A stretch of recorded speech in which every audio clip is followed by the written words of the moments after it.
sports. OU wrapped up their regular season Saturday night visiting Death Valley for the first time in program history. TJ Eckert has more from Baton Rouge.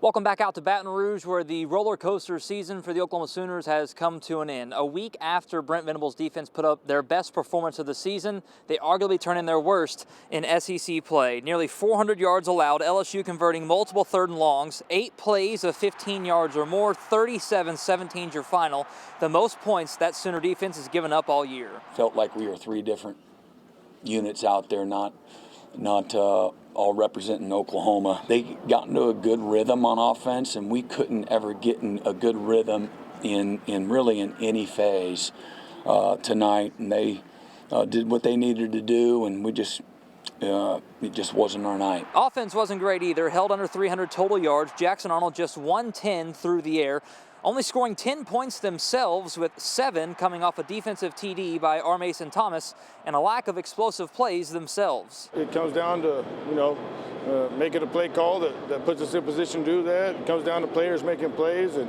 protecting the quarterback and throwing it down the field and making catches. I feel like I need to do a better job of putting them in that position. Against Bama, I felt like we had a little more explosive plays, things to get us in better rhythm. And tonight when we did have explosive plays, we did really well. It really cripples the defense, puts them on their heels, and I just feel like we didn't pressure them enough tonight. For 4 quarters last week against Alabama, it was about as good as this current structure of the Sooner roster could play. The 4 quarters here against the Tigers looked pretty much like the rest of the season. Our margin for error was razor thin anyway, and when you're doing the things that you can't do in order to win, it's a lot to overcome. And right now we're not good enough to be able to overcome that. Now some big decisions to come. A number of guys could opt out of the bowl game wherever they play, namely Danny Stutzman, and who knows about Arnold's future. I haven't made a decision yet. I was more so focused on LSU, but I'll take these next few days and really evaluate my options. I'm going to take a break this week, just chill out and stay in the weight room, watch film over this past year, and just improve on and get myself better. A new OC expected in the next few days, according to Venables. Signing day, the transfer portal opening, and a bowl game destination. That's all coming up in these next 7 days. But for now, Sooner fans have to accept a 6-6 regular season, the second in Venables' 3 years. First time that's happened since the late 90s. Much more on this crazy week coming up for you tomorrow. But for now, here in Baton Rouge with the Sooners, I'm TJ Eckert reporting.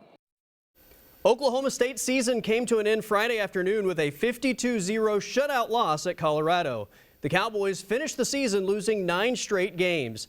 At 3-9 and going winless in conference play, this is OSU's worst season since 1991. After 20 seasons in Stillwater, how does Mike Gundy turn things around? I just wish that I knew who was going to be on my team after the portal, because that would help me a little bit.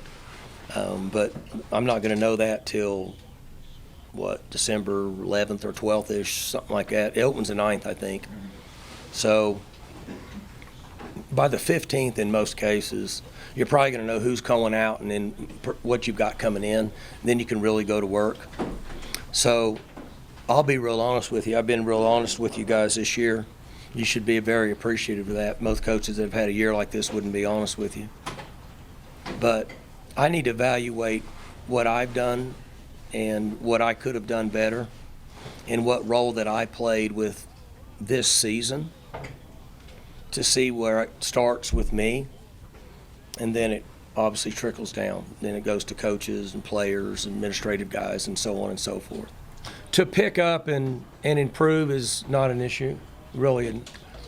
So we'll have a signing class of players that come in. We've got 27 guys-ish that are leaving, and then we'll have what was going to be customary in the future, probably 25 or 30 total guys that will be coming in.